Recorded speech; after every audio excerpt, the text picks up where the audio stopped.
Speaker, House of Representatives Tajuddin Abbas withdraws compulsory voting bill, cite respect for citizens' views.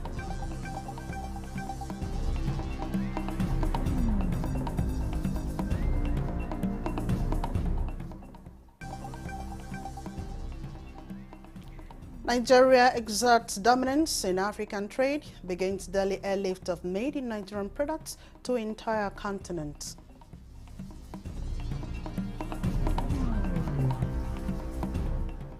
People's Democratic Party strategizes ahead of 99th National Executive Committee meeting.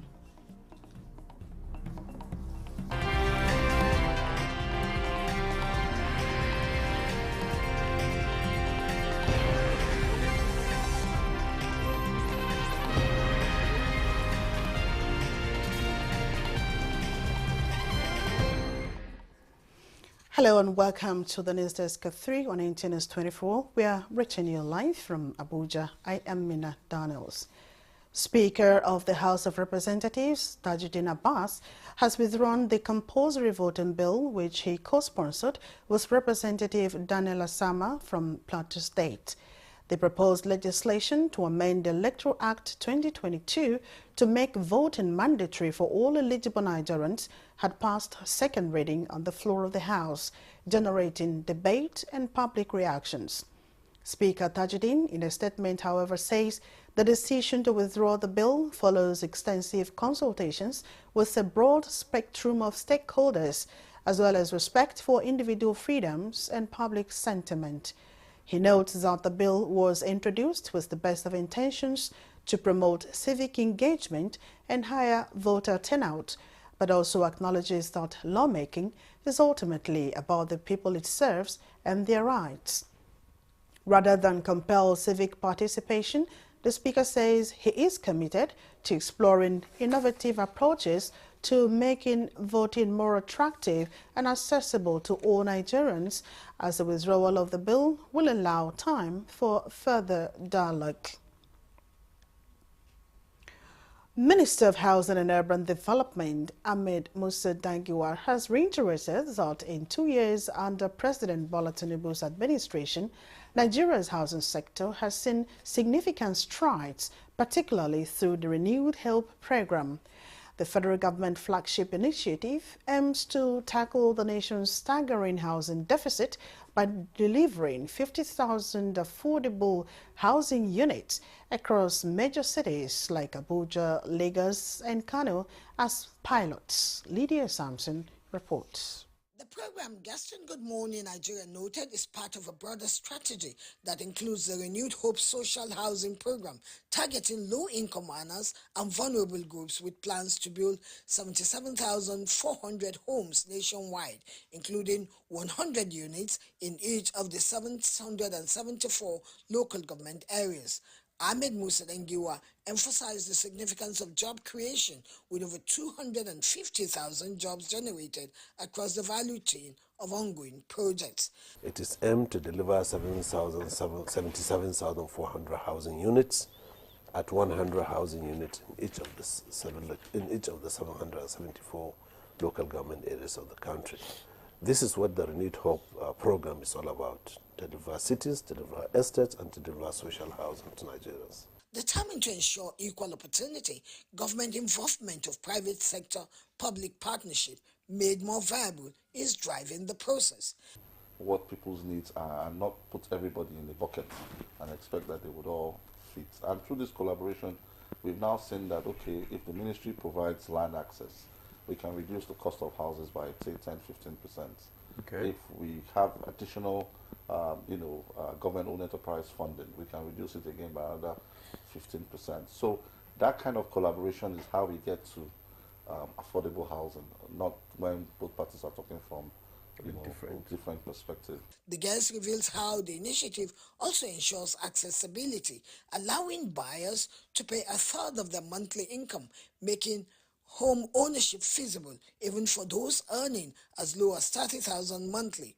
They call for sustained increased allocation for housing, stressing that it is often returned to government coffers upon completion and disposal of houses to buyers. Equipped with essential facilities, these estates, almost completed, the guests acknowledged reflect President Tinubu's commitment to inclusive development and economic growth through affordable housing. In Abuja, Lydia Samson, NTA News. Meanwhile, as part of the coverage of the second-year anniversary of the Tinubu presidency, the NTA is commencing its exclusive documentary series of the midterm report of the current administration with nationwide soundbites on interventions in key sectors. The diversion of new ideas, the miles still to go, some questions with new answers. So join us tonight at 8 p.m. for an eye on defense, the boots needed for the march ahead. And at 8:30 p.m., we will evaluate the economy and find out what the numbers are saying in the stores and in the stocks. And at 10:05 p.m., we will put our stethoscope on the health sector to find out how healthy the nation's healthcare delivery system is. Join us for these comprehensive documentaries on this platform. We'll take the views of Nigerians and the reviews of the experts. Nigeria begins daily airlift of made-in-Nigerian products to the rest of Africa. Minister of Trade and Investment, Dr. Jumoke Oduwole, made the revelation on the inaugural flight of the East and Southern Africa Air Cargo Corridor for exports. Benny Adams reports that this is in fulfillment of government's commitment to increasing trade volumes and value in addition to connecting Nigeria MSMEs to the world. On the road to Nigeria fully taking advantage of the more than $3.4 trillion market, talking about the African continental market, Nigeria has been recognized as a trade champion in Africa. This is in addition to growing trade volumes as well as value using the land, the seaports as well as the airports. What does this mean for the Nigerian economy at this time? AfCFTA is live.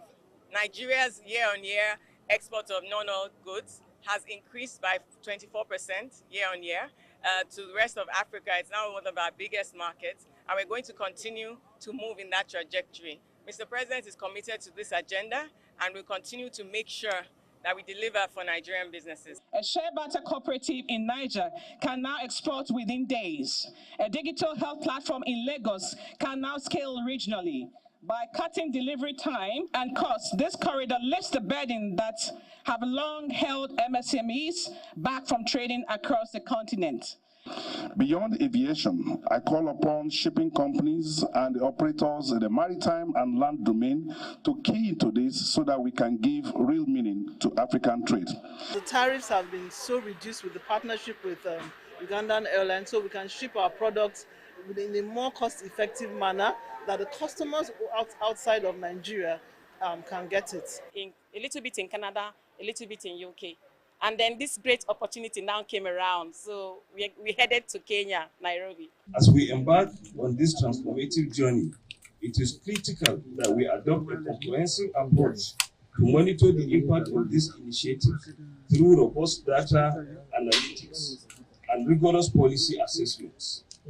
This will ensure that our strategies align with the international regulatory standards and foster sustainable growth within our industry. Now with the latest addition of air transport, we're talking about the East and the Southern Africa corridor using Air Uganda at this time. It now means the runway is clear as well as the airspace ready for made in Nigeria products to be taken around Africa and beyond. From Abuja International Airport, Benny Adams, NTA News. Nasarawa has been selected among 3 states in the country to drive the electric car revolution. Aliyu Tijani reports that Governor Abdullahi Sule said this in Lafia and wants youths in the state to explore opportunities in the automobile industry. In order to reduce carbon emissions, Nigeria has adopted green energy with electric car as alternative to fossil fuel vehicle, with large deposit of lithium in the state, which is required for the production of battery. The good news is that electric car will be manufactured in the state. Governor Abdullahi Sule encourages graduates to take a step beyond academic certificate and learn skills in order to be employable. And you have had more than just digital economy. What about your children, the upbringing, responsibilities of us as individuals, having skill other than just certificate. In a paper presentation titled Building Digital Economy, AA's contribution to ICT and skills acquisition for financial independence among graduates, former Minister of Communication and Digital Economy, Professor Ibrahim Ali Pantami, rates Nasarawa State high in areas of skills acquisition as he tags graduates to learn a skill. He emphasized that the world has moved beyond certificate and Nigerian youth can be left behind in the tech revolution. We need to change the mindset of our youth that degrees are important, but unfortunately, because of the dynamic nature of the modern work environment, it's not enough.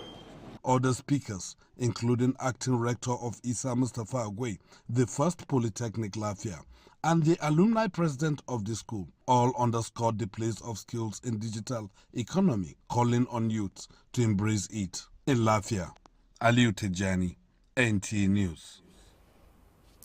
Into politics now. The proposed People's Democratic Party's 99th National Executive Committee meeting, scheduled for May 27, 2025, may help reposition the party and amid ongoing defections. Correspondent Timothy Yusuf in this report tells us measures already put in place ahead of the day. We have seen members of your party declaring support for this incumbent president, President Bola Ahmed Tinubu. Is the party going to take any action against them, sir? Very well, very soon. Ahead of the PDP NEC meeting, the party's National Working Committee held an emergency meeting in Abuja on April 29, 2025 to address the wave of defections, including the exit of Delta State Governor Sheriff Oborewori and former PDP Vice Presidential candidate Ifeanyi Okowa to the All Progressives Congress APC. The meeting also aims to tackle the party's internal crisis and strategize on how to stem the tide of defections. The PDP is still a brand, and I believe this should not weigh us down. Rather, should make us up our sleeves. Party leaders believe the meeting may provide an opportunity for the party to reassess its strategy, strengthen its grassroots machinery, and identify areas of improvement to prevent further defections. Many also are of the opinion that the party may chart a new course, adopting fresh policies to regain the trust and confidence of its members and the electorate. And of course, to reassure our teaming supporters that the PDP is working, the PDP is united, and in doing so, there are some missing gaps here and there. We set up a committee of 7 headed by His Excellency, the former Senate President, and of course, former Governor of Kwara State, to meet so that at least quick reconciliation and reach out will be made in such a manner that we will have a very rancor-free and harmonious NEC and convention. While the meeting is a positive step, its success will depend on the party's ability to effectively address its internal challenges and develop a clear plan to reposition itself for future electoral success. Timothy Yusuf, NTA News. This is the News Desk at 3 on NTNS 24. We have more reports when we return. College Jaws, you will dive into exhilarating hands that will fuel your passion in education and propel your career to new heights. We don't just teach, we craft the next generation of media leaders. Explore our diverse offering, understanding the personnel matters and issues in the public service, basic development communication, financial reporting under IPSAS, and interpretation of public sector accounting standard IPSAS, audit, internal check and control management, video camera maintenance, new technologies, optics, fiber, IP technologies, automation, storage management, and wireless technology. Challenges and opportunities in the secretarial profession in the digital age. Digital marketing, basic drama, online reporting, understanding the provisions of the revised public service, audio engineering operations and maintenance, camera operations, and intermediate drama. Mark your calendar. The second quarter of 2025 is your launch pad. This is your moment to seize the future. Announcer Management.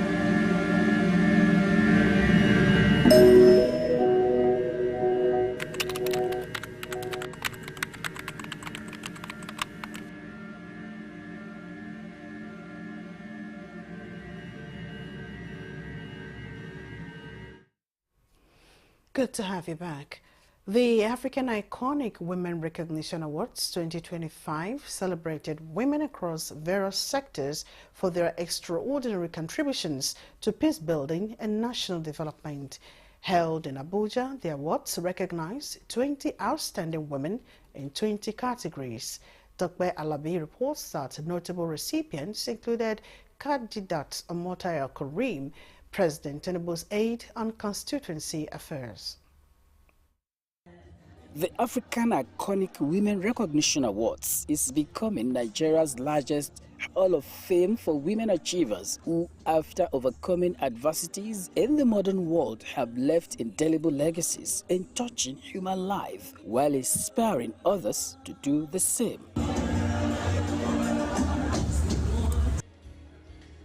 This recognition, organized by a celebrity recognition firm, Face of Democracy Nigeria, aims to encourage women to continue breaking the glass ceiling in all careers and notable professions. It feels great to receive an award such as this, and I'm very, very elated. Women are hardly ever recognized for the hard work they put, even in capacity building and development, and even in the society as well. So this is a good time, and such things should be encouraged. I feel encouraged because when I see young women achieving great things, I feel they need to do more. Let's see ourselves as collaborators and not competitors. That way we'll have more inclusivity of women in governance. My party, which is gender friendly, and I use this opportunity to call on other Nigerian women to come more to politics. Like I'm always saying, the woman needs recognition and needs empowerment, and my life is dedicated to that. The award recognized outstanding women in various categories, including public service, First Lady of the Year, Legislator of the Year, Young Advocate Award, Marketing and Brand Development of the Year, as well as Iconic Young Female in Public Service Award, which was conferred on Khadijat Omotayo Karim, Personal Assistant to the President on Constituency Affairs. How can I help Mr. President in pushing this renewed hope agenda to the people at the grassroots level? So what I do is to go to different states, meet with the critical stakeholders, ensure I get their feedback, what do they want, what do they need, their needs, and take it to appropriate ministry for actions. While the award recognizes outstanding women for their contributions to peace building and national development, it is also a clarion call for others to emulate. In Abuja, Tokpe Alabi, NTA News. And in a bid to enhance traffic management and reduce congestion, the construction of a flyover bridge and underpass has commenced in Damaturu, the Yobe state capital. Initiated by the state government, the project aims to improve the city's infrastructure, facilitate smoother traffic flow, and boost economic activities. Yunusa Suleiman reports. History was made in February 2025 when all I's were dotted and T's crossed in a landmark agreement reached between the Yobe State Government and Tractor Construction Company for the construction of first ever flyover and underpass in Damaturu, the state capital. Just 3 months later, the project is taking shape with the demolition and clearing of the iconic roundabout, marking the commencement of this multi-billion naira project. Residents of Damaturu expressed optimism about the project's potential impact on the city's development, citing improved traffic management and increased economic opportunities. This is a great achievement for our state, and then we are really appreciated because our state will expand in terms of business, in terms of road, security and economic. This project, people they are appreciating, and this project is bringing the development. During the demolition exercise, metal scavengers took advantage of the rubble, searching for reusable materials to make ends meet. When completed, the project is expected to have a lasting impact on the city's economic and social landscape. In the Matru, Yunusa Suleiman, NTA News. And now to the West African sub-region, where Nigeria says it remains committed to regional unity as a pillar of strength that all member nations depend for a prosperous West Africa. This was a stand of the 35-member Nigerian delegation to ECOWAS Parliament, led by Deputy Senate President Barrow Jibrin, at the presentation of the country's report to the first 2025 ordinary session held in Abuja. Mohammed Rabiu Ali reports. Nigeria's report, presented by Representative Abianti Awaji Inombek, outlined the country's progress in the political development, security, economy, and human rights.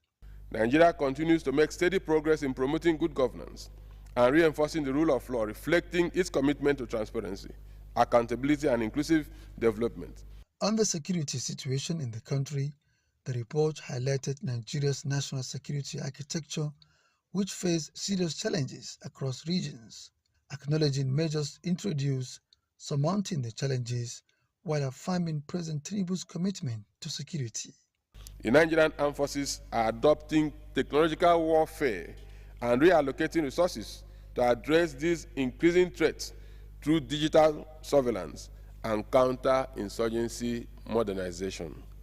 Gambia and Sierra Leone presentations also centered on access to justice, comprehensive judicial reforms, ECOWAS trade liberalization scheme, alignment with African Continental Free Trade Area protocols, social inclusion, among other areas. The government of Sierra Leone has continued to implement prudent fiscal policies and public financial management reforms to improve revenue mobilization and curb wasteful expenditure. The Gambia's electoral process has undergone significant improvements, particularly in the wake of the 2021 presidential elections, the 2022 National Assembly elections, and the 2023 council elections. All the three reports presented were adopted at the plenary. In Abuja, Muhammad Rabiu Ali, NTA News. And so Nigeria stands with the African Union member states and the entire African continent to mark Africa Day 2025 with the theme Justice for Africans and People of African Descent through Reparations. A statement by the spokesperson of the Ministry of Foreign Affairs, Kimiebi Ebiemfia, reaffirms Nigeria's dedication to continental unity, sustainable development, and amplifying the African Continental Free Trade Area to promote intra-African trade, technological innovations, and climate resilience, among other transformative frameworks initiated by the African Union. He notes that it is noteworthy to celebrate strides in education, healthcare, and infrastructure, while calling for global cooperation to address the challenges of poverty, inequality, and conflict to drive equitable progress through strengthening global partnerships and elevating Africa's voice.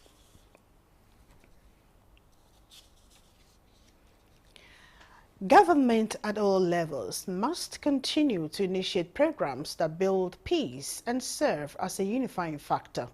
Olayinka Ojo reports that Nigeria's former president, Goodluck Jonathan, stated this in a message at an event organized by the Rotary Club of Asakuru under District 9127 Abuja, tagged President's Night.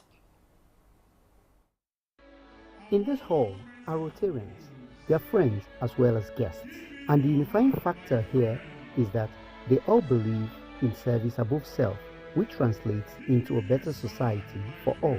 Their contributions and dedications to the service of humanity in the areas of health, education, sanitation, poverty reduction, as well as peace building, informed the event. President Goodluck Jonathan, represented by former Chief of Defense Staff, Air Chief Marshal Oluseyi Petirin, encouraged all citizens to be advocates of peace, as it is one sure way to economic development. What were we doing? We brought the two communities together as he had directed. We started talking to the Fulani, we started talking to the Bureau, we started talking to other local groups. They started playing football. We were sponsoring football matches between the two communities. For the president of Rotary Club of Asokoro, Babatunde Adetoba, it doesn't take so much from someone's pocket to put smiles on the faces of the downtrodden. In the coming Rotary year, we are committed to more ambitious initiatives. But these dreams require more than goodwill. They require resources. They require partners. Your leadership amplifies Rotary potential for good. Then came the moment to appreciate people who have supported the club in building a just society. Public service is not a call for titles, it's not a call to be oppressive, it's for service to humanity. Rotary Club of Asokoro, under the leadership of Adetoba, has contributed more than 50 million naira to the service of humanity in the last 11 months. Olayinka Ojo, NTA News. And that concludes the News Desk at 3 on NTN 24. Many thanks for watching. I am Mina Daniels.